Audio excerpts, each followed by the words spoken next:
Você está ouvindo uma produção Podcasts Clio. Olá, bem-vindo e bem-vinda à parte 2 do fichamento da obra Camarada, um ensaio sobre pertencimento político de Jodi Dean. Esse é o seu Ficha da Luta e estamos aqui para te ajudar a cair tua ficha. Seu muito pra mim é pouco, pode ficar com troco. Bati na porta por muito tempo, hoje eu arrombo. Esse mundo é muito louco, eles acham que não vai viver. Quem tá morrendo, achavam que eu não ia fazer. Eu tô fazendo, jogaram negros e bebês num mar de sangue, é por isso que existe... O capítulo 3 se chama 4 teses sobre o camarada. E ele vai ali da página 97 até a 145, é bem robusto também. E ela vai começar dizendo que há pouca produção no campo da teoria política, da história das ideias políticas sobre o estudo, em relação ao termo camarada, e é praticamente anulado mesmo dentro dos círculos do socialismo científico. Mas ela aponta que há 2 exceções, que é a Kollontai, teórica bolchevique, ali no início do século XX, e a outra exceção seria o escritor literário já soviético, o Maxim Gorky. E aí, com isso, ela começa a tese 1. Ela denomina esse subtítulo como camarada, dá nome a uma relação caracterizada por uma condição comum, pela igualdade e pela solidariedade. Para os comunistas, a condição comum, a igualdade e a solidariedade são utópicas, rompendo as determinações da sociedade capitalista. Esse todo é o subtítulo da tese 1. Ou seja, ela faz uma síntese da tese e depois ela desenvolve em algumas páginas. Ela vai mostrar que Kollontai, em uma das suas obras, vai apresentar camaradagem e a solidariedade como sensibilidades necessárias para a construção da sociedade comunista.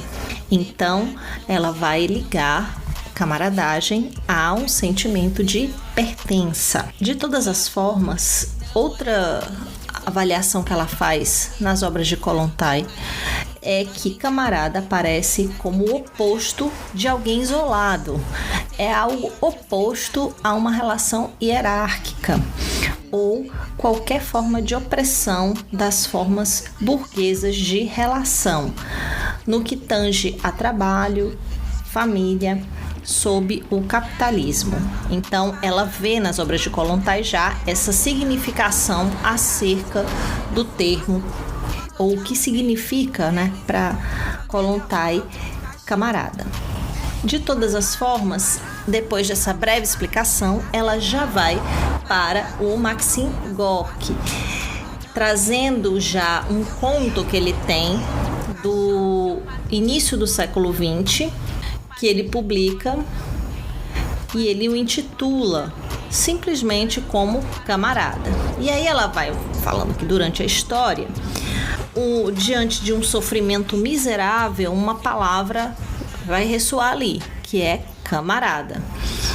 E as pessoas ouvindo isso deixam de ser escravas, elas recusam-se a se submeter, tomam consciência de sua força, reconhecem que elas próprias são a força da vida.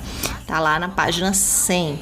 Portanto, tanto Kollontai como Gorky, eles associam camarada à liberdade em relação à servidão, e a opressão associa, portanto, camarada à igualdade, Tá fora da lógica do egoísmo, da hierarquia, de concorrência, por exemplo, e das misérias típicas do capitalismo. Depois ela também vai falar de um jornal estadunidense que se chama em português Camarada, e aí ela vai mostrando alguns escritos, poemas que aparecem nesse periódico e que vai mostrando também que eles vão vinculando a camaradagem a um futuro caracterizado por igualdade e pertencimento, por um amor e um respeito entre iguais tão grande que não podem ser contidos nas relações humanas, inclusive transbordam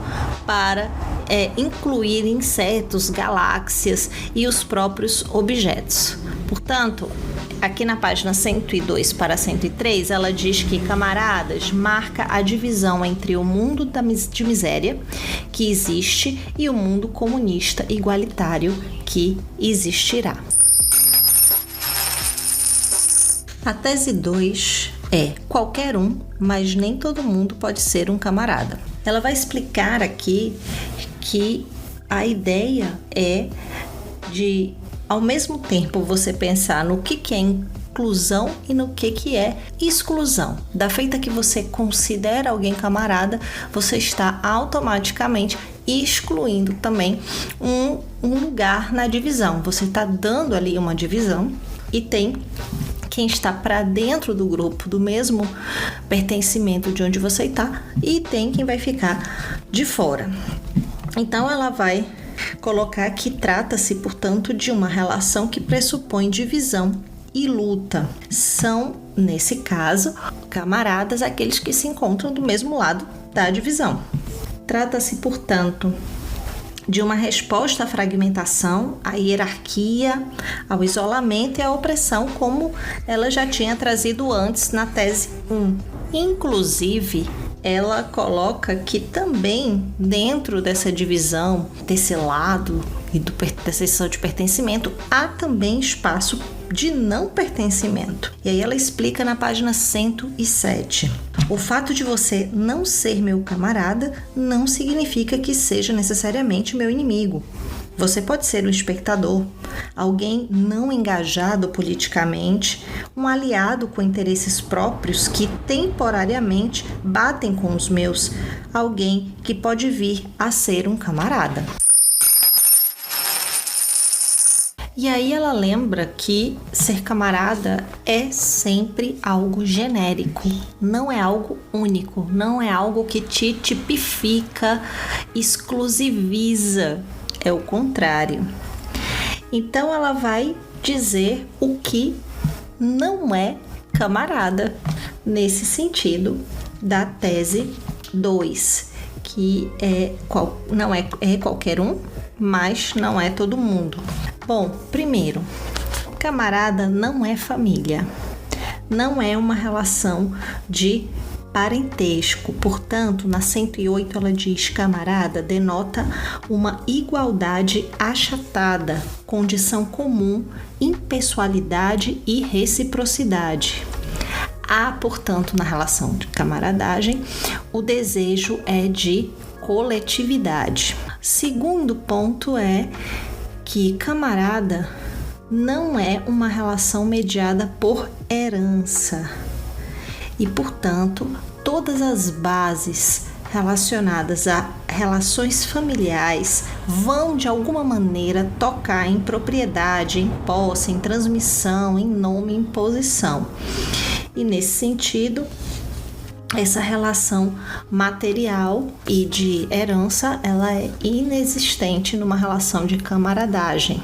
Outro ponto é que camarada não é o vizinho, não é o teu colega, que mesmo que esteja no mesmo territorialidade ou no mesmo espaço físico, ele não vai significar necessariamente que é seu camarada.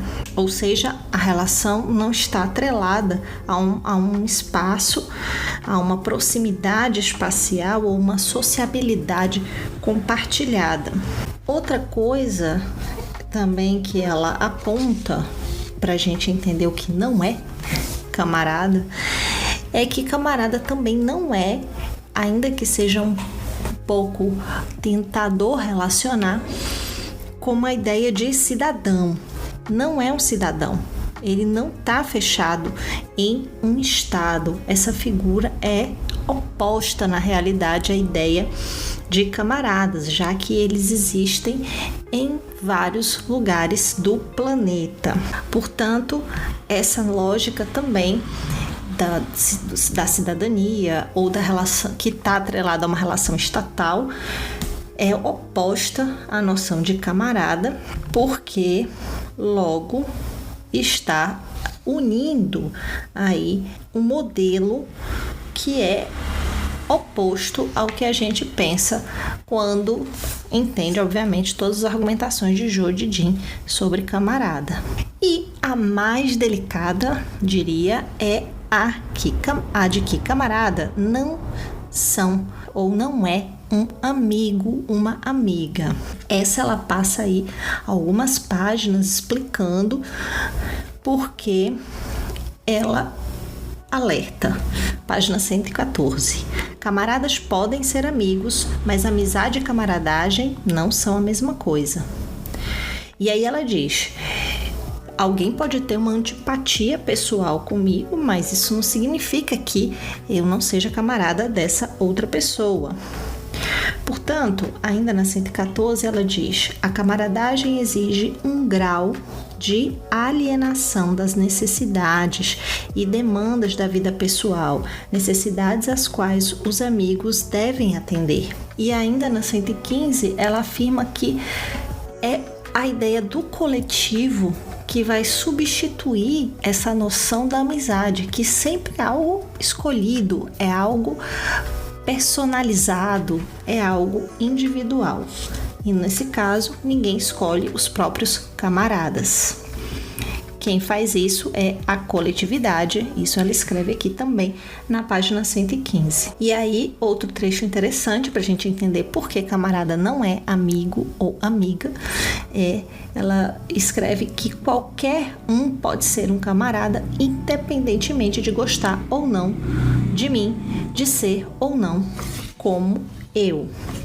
Na 116, os camaradas acabam se vinculando através do seu trabalho em direção ao objetivo comum, não por meio de algo meramente pessoal.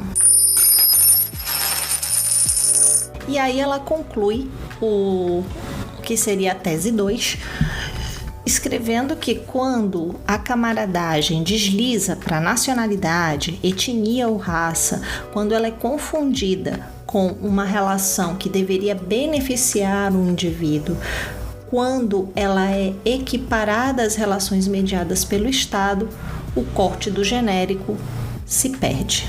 A tese 3, o indivíduo, como locus de identidade, é o outro do camarada.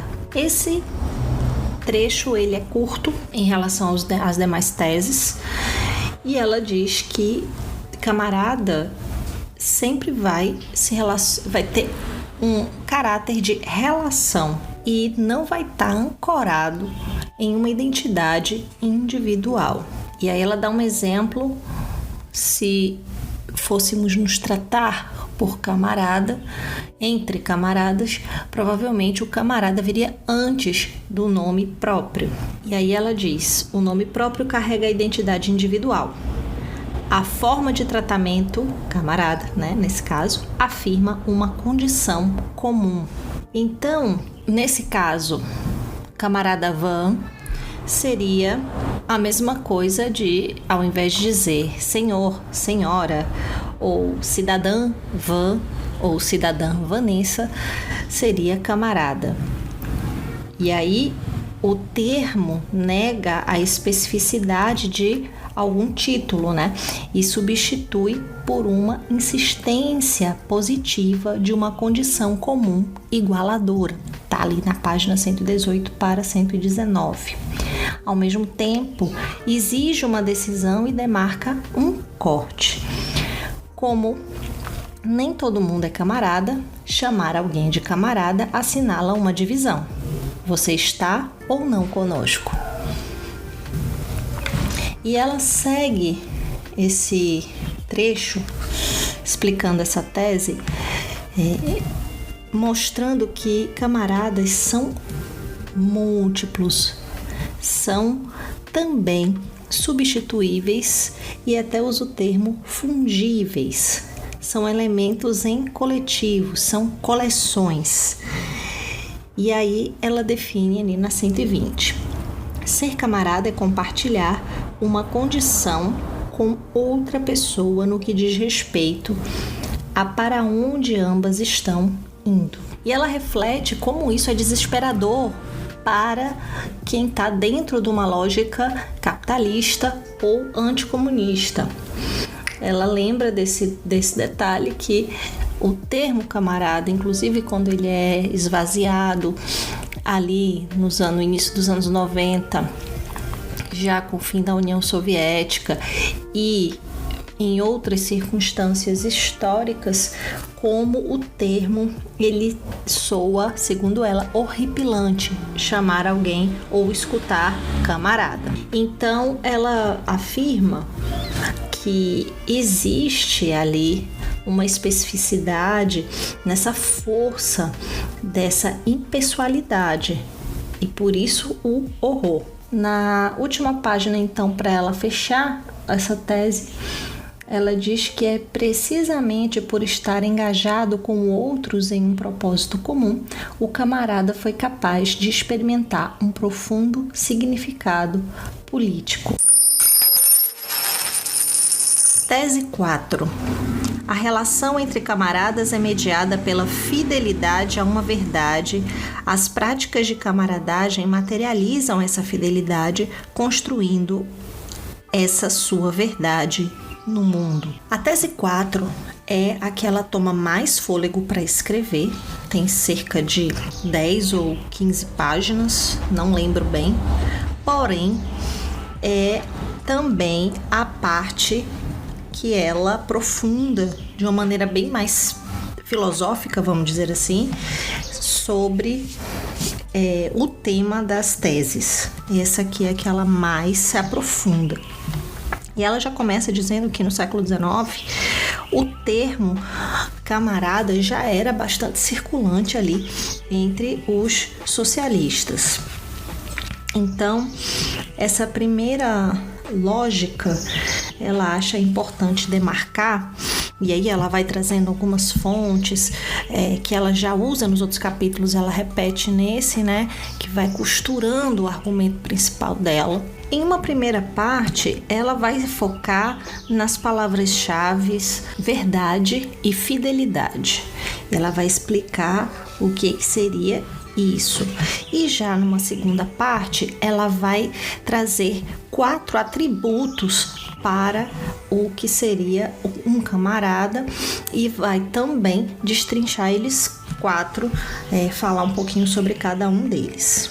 Portanto, a base da tese 4 é camaradas, no caso, a relação entre eles e elas é mediada pela fidelidade a uma verdade.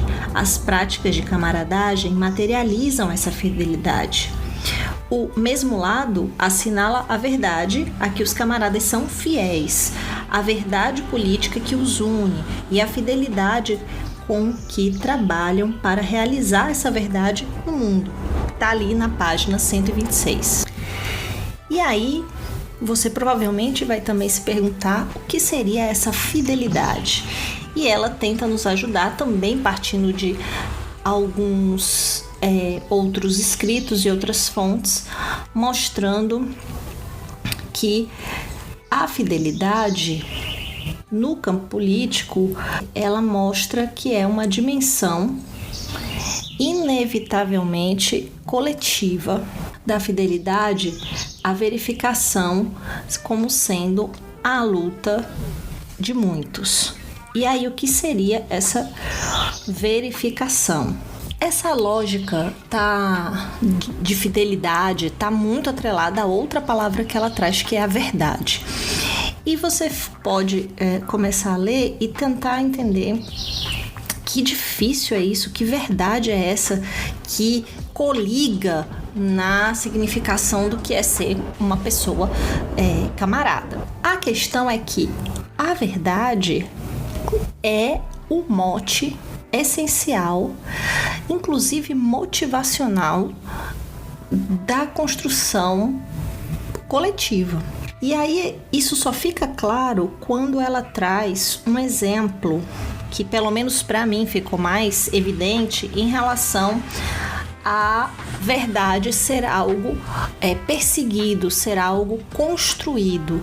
E nesse sentido, ela dá o exemplo de uma organização política ou um programa de pesquisa científica. Quando você se reúne com outras pessoas, você não tem a verdade, você não tem ali a comprovação da sua tese ou da sua prática. Você tem que aliar, inclusive, ali teoria e prática com os seus outros camaradas, vamos dizer assim, para você gerar aquele resultado ou pelo menos construir aquela verdade. Ela não é dada, ela não está óbvia, ela não é algo que te deixa no estágio, por exemplo, contemplativo ou sem criticidade. Ela é algo que só pode ser construída coletivamente. Então, esse exemplo de vários cientistas se reunindo para, por exemplo, construir uma vacina que resolve, é um coletivo, inclusive de pessoas em vários pontos geográficos podem estar trabalhando para essa mesma verdade, para gerar ali coletivamente um final, né, que seria a vacina, e juntas e juntos chegariam a esse progresso, a esse fim. E como é algo coletivo, também a gente pode pensar que é algo uníssono, que é só uma voz que resolve tudo. E ela diz que não. Também todo mundo tá ali, não uniformemente, mas todo mundo tá ali trabalhando pelas consequências do novo. E para isso é necessário disciplina, né? E ela diz que se subsume os fiéis estarem ali no mesmo foco.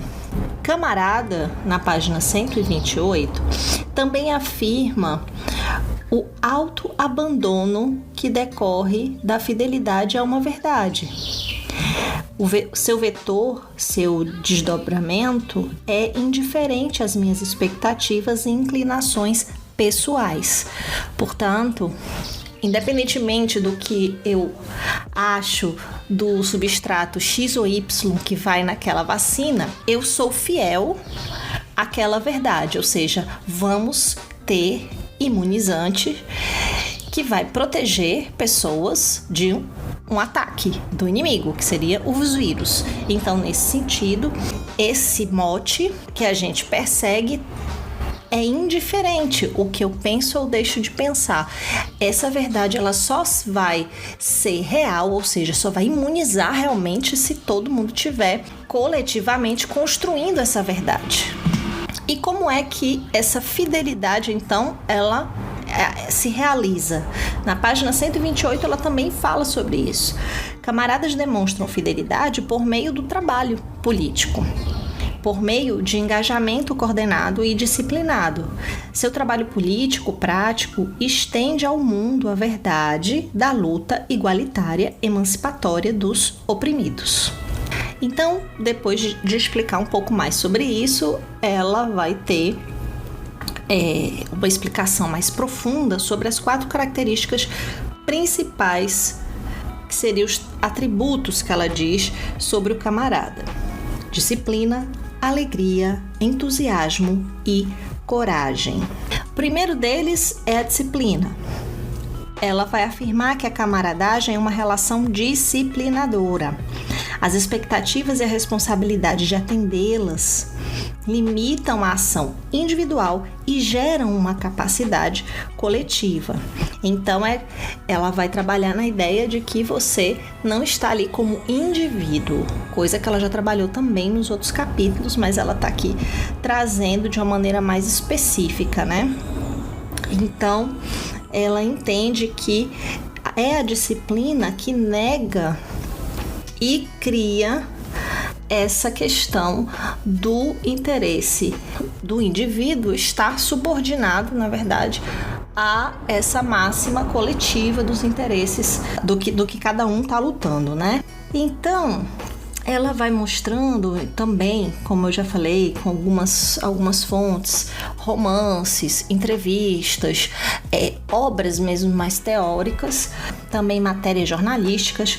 Ela vai mostrando essa questão da disciplina e vai associar, vai falar de Lenin, vai reforçar como ele entende e tem sempre como orientação, né, do desenvolvimento ali do Partido Comunista, e está atrelando a disciplina trabalhista, a disciplina proletária, como algo que vai movimentar positivamente, né, o próprio partido e a revolução.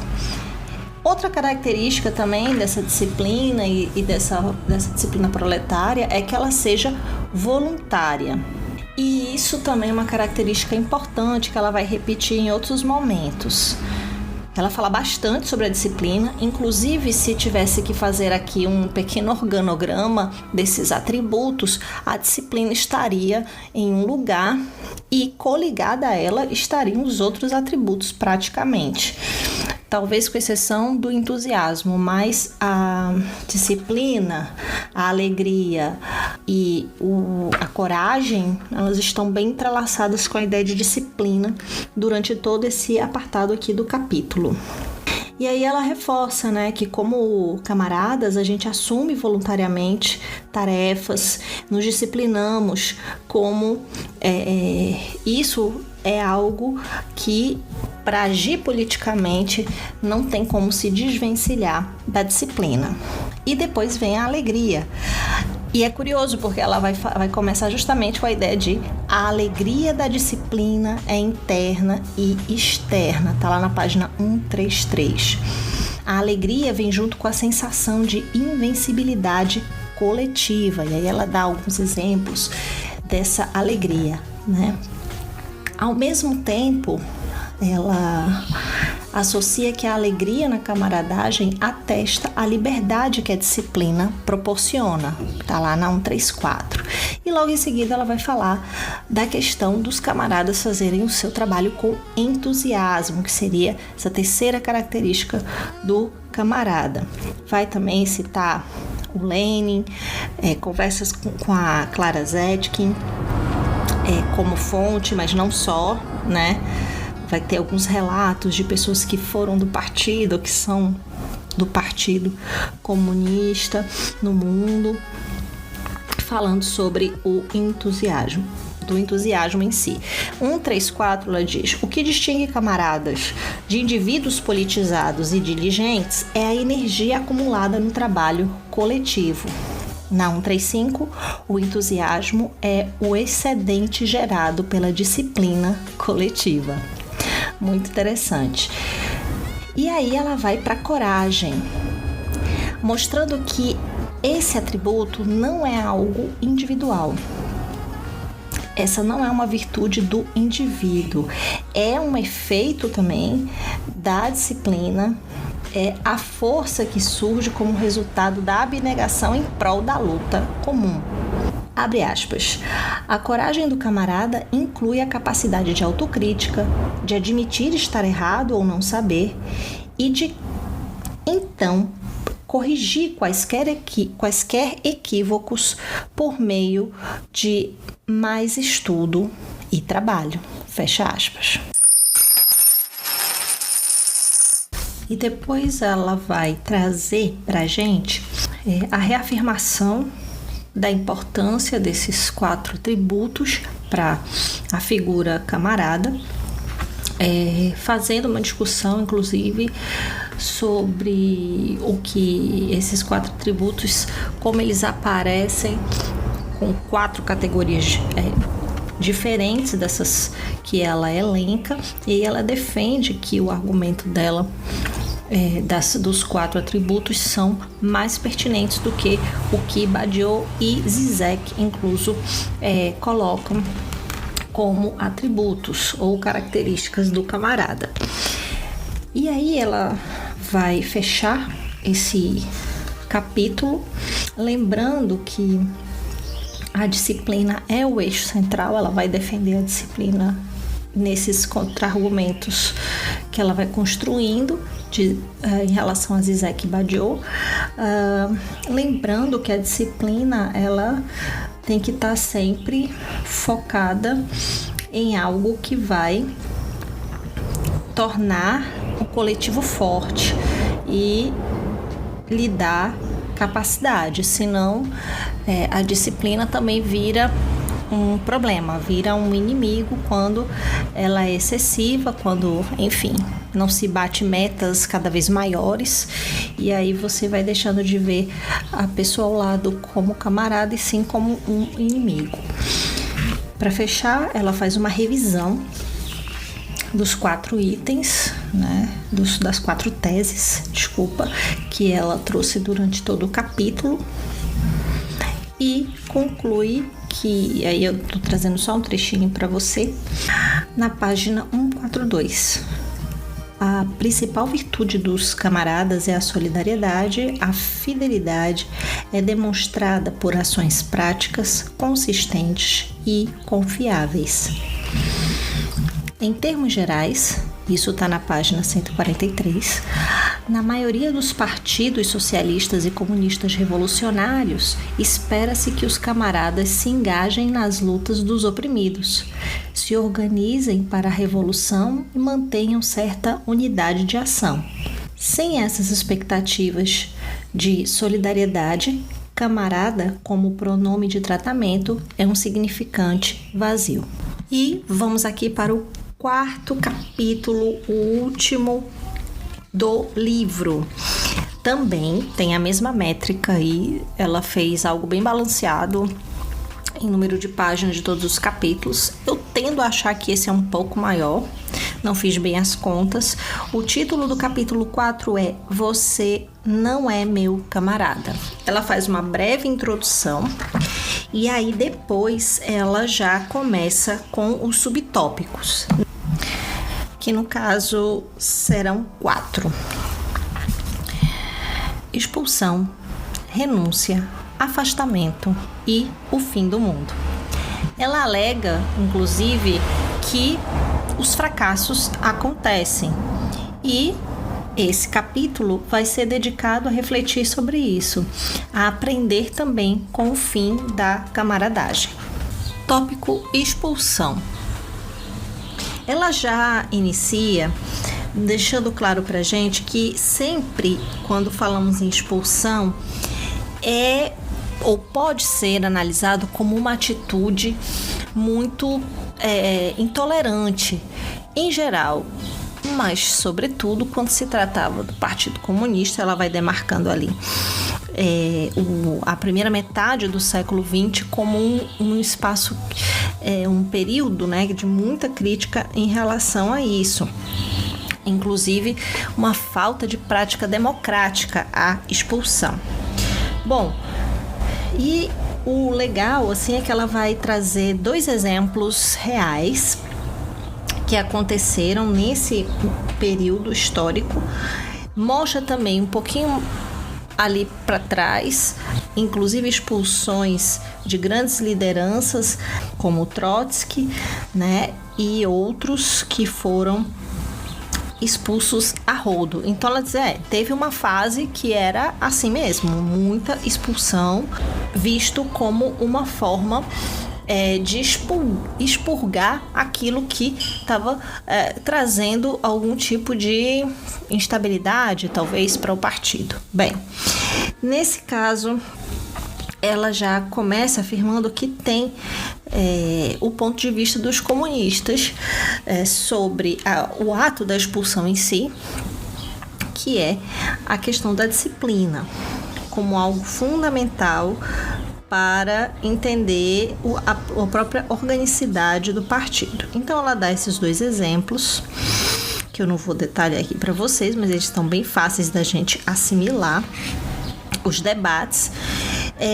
E o que é interessante é que ela vai trazendo sempre uma perspectiva de que a expulsão, ela pode não ser um caminho sem volta para o camarada.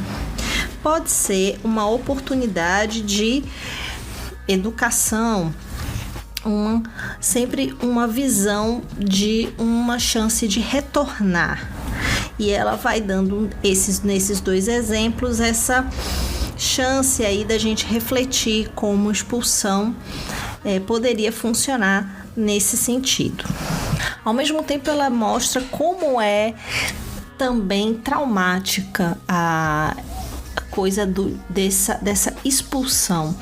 Ela mostra que, ali na página 167, que o ex-camarada está socialmente morto, desvinculado das atividades e das relações que um dia sustentaram sua vida política. Então, por esse lado, realmente, em alguns casos, ela até mostra algumas fontes, algumas falas que analisavam a expulsão, mostrando como isso social e politicamente era jogar a pessoa assim no ostracismo. E aí ela fecha para que possamos refletir também no cuidado ao pensar a ideia da expulsão, né? Ela é um dos caminhos e que tem que se tomar cuidado para que isso não vire que ela diz, a dimensão superegóica da disciplina que assume o controle, e aí com isso se perde a chance de pensar outros caminhos. E expulsão, afinal, pode ser só medo, e também pode ser uma grande perda de oportunidade de se organizar em relação aos próprios problemas do partido. Por isso, ela até afirma na 169, o medo torna impossível a autocrítica. O item renúncia, ele é bem curto, e ela começa mostrando que se a expulsão é algo que o partido se pronuncia, né, tem uma atitude ativa de acabar com a relação de camaradagem, já em relação à renúncia seria o oposto, né? O próprio camarada que entende que não está mais do mesmo lado do grupo. E aí ela segue no mesmo estilo. Dessa vez, curiosamente, ela vai mostrar exemplos da segunda metade do século XX e vai deixar aqui muito pouca reflexão. Ela vai assim mais apontar a causa, especificamente do James, que estava à frente há mais de 2 décadas de um jornal operário, e vai mostrar aqui o motivo da renúncia. Ele discutiu, ele refletiu, ele escreveu sobre esse motivo, e ela apresenta aqui, se relacionando o motivo, né, que ele sai, tem relação com a discordância. Nos 2 casos tem a ver com discordância em relação a pontos que seriam inegociáveis para a pessoa ou um grupo. Tanto é que o segundo exemplo ela vai dar também de um grupo, que foi bem interessante, dado que esse grupo discordou de uma ação que eles estavam fazendo em prol de um camarada que havia sido preso e perdido muita coisa, né, quando saiu dessa condição, e essa arrecadação foi vista como contrária, como algo negativo que não deveria ser feito, e aí o grupo então resolveu renunciar à sua estada ali no partido. Bom, e aí ela termina reafirmando que coragem é algo importante para se ter, que ajuda a gente a ter autocrítica. Isso ela não está falando em relação a quem renunciou, mas fala sobretudo em relação ao partido. E aí, como não teve nessa época uma reflexão, uma autocrítica, um dos casos que ela dá aqui, que é de Audley Moore, resulta nessa limitação, e aí tem membros que não encontram mais sentido em seguir do lado do partido. No caso específico desse caso, tinha a ver com a falta de posição do partido em relação à libertação negra nessa época.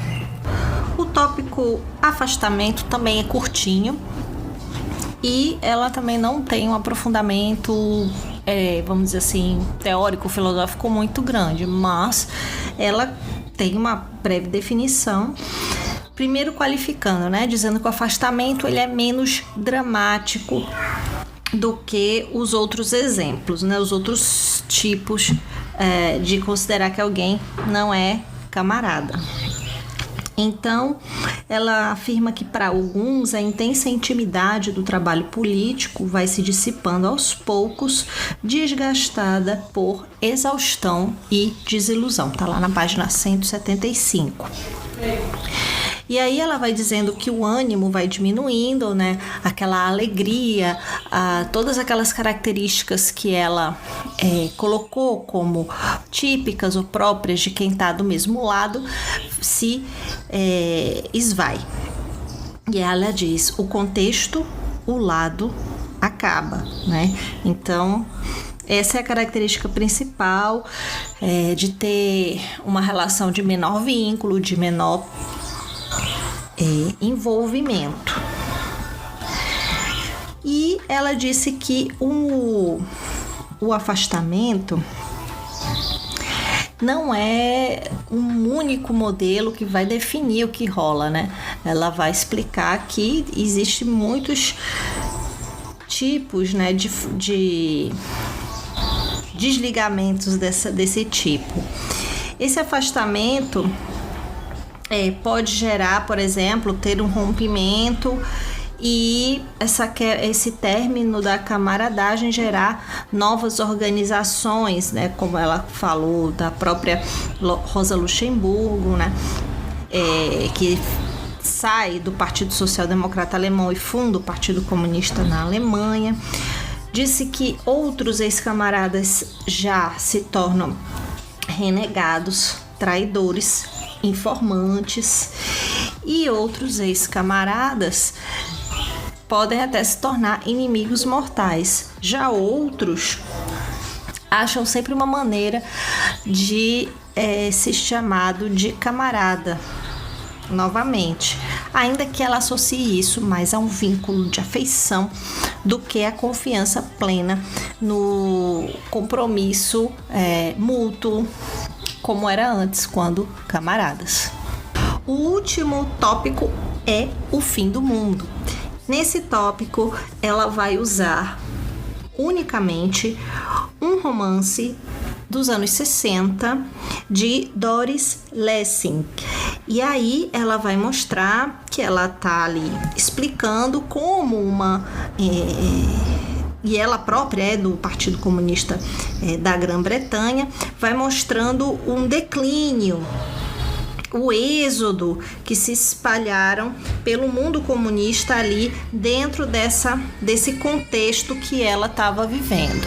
Esse é o tópico longo, é o tópico final do capítulo, e ela vai trazer vários trechos que vai acompanhando aí a personagem Ana e as suas formas de memória, de escrita, vai construindo aí essa narrativa dessa personagem sobre a sua desistência e aí a associação com o fim do mundo. Bem, pelo menos esse é o resumo que eu consegui extrair desse tópico.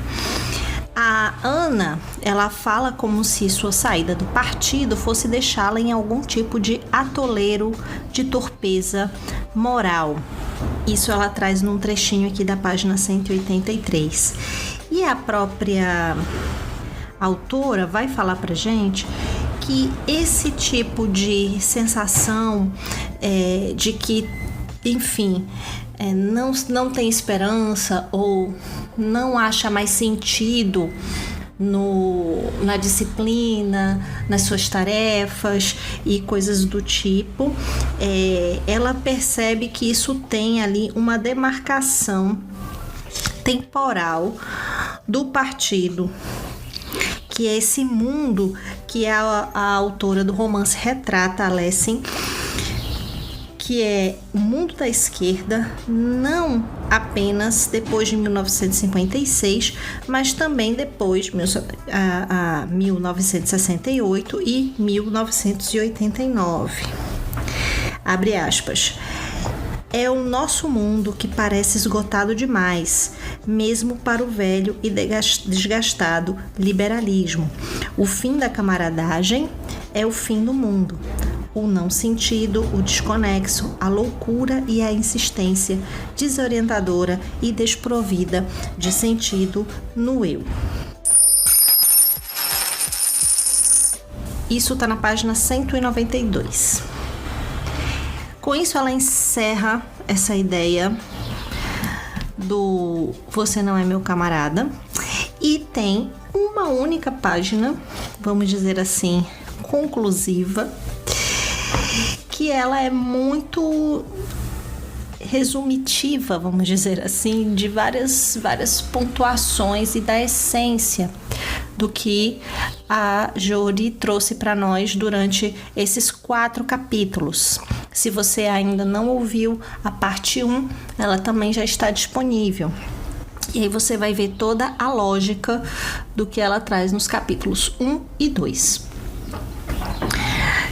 Eu vou trazer para você um trecho, parágrafo dessa última página que avalio ser bastante interessante. Mas antes, vale pontuar que essa forma que a Jodi organizou esse capítulo e também o terceiro, eles estão muito vinculados a uma marca, uma forma de análise muito histórica da relação da origem e do próprio movimento, do próprio viver enquanto camarada. E esse histórico não está pensado para o tempo presente. Há poucas exemplificações e poucas fontes que ela traz do século XXI. Estou recordando, inclusive, que ela dá um exemplo de Barack Obama ao iniciar um capítulo. As demais demarcações que ela faz é justamente buscando essa historicidade do termo. E isso é muito relevante você também ter em conta. Esse Você Não É Camarada tá com uma base importante. Ela está mostrando que tem um tempo histórico, que tem literatura, que tem jornais, que tem as próprias cartas e relatos e relatórios do partido que vão dando esses sinais de consistência para o termo camarada. Então é muito relevante você ter em conta que existe um passado, pelo menos até o século XX, e ela deixa bem demarcado que os seus exemplos estão nesse bojo, né? Nesse momento, tá bem marcadinho ali, principalmente no século XX, certo? Dito isso, vamos para a página final do livro, que é um apartadozinho sem título da obra dentro do capítulo 4. Abre aspas. Os problemas que o mundo enfrenta só podem ser encarados por meio do comunismo como camaradas. A luta de classes hoje é a luta por um futuro. O capitalismo é incapaz de enfrentar a mudança climática e as migrações e as disputas por recursos que disso decorrerão com qualquer coisa que não seja militarismo, muros e genocídio.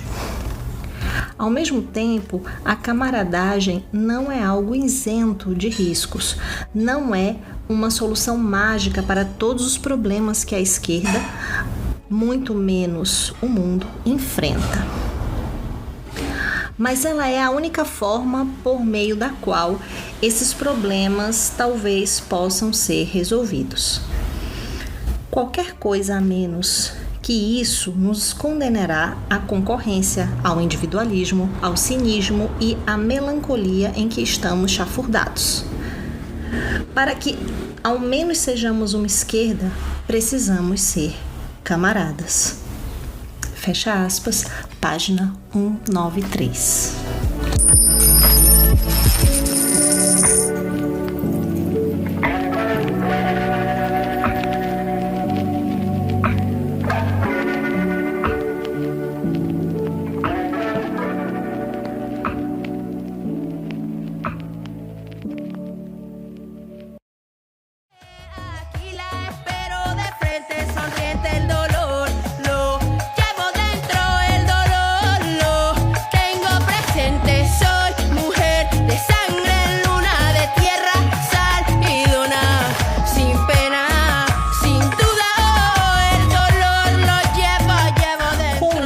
Nós encerramos o nosso Ficha da Luta e a obra Camarada, da Jodidin. Espero que você tenha conseguido compreender a essência da obra, seus pontos principais e que, se tiver interesse, possa decidir por você mesmo trilhar o seu caminho, sua interpretação, sua leitura a partir dos seus pontos de partida sobre o que é ser camarada, e aí tendo a Jodidin como um parâmetro para começar essa reflexão. Até a próxima, tchau!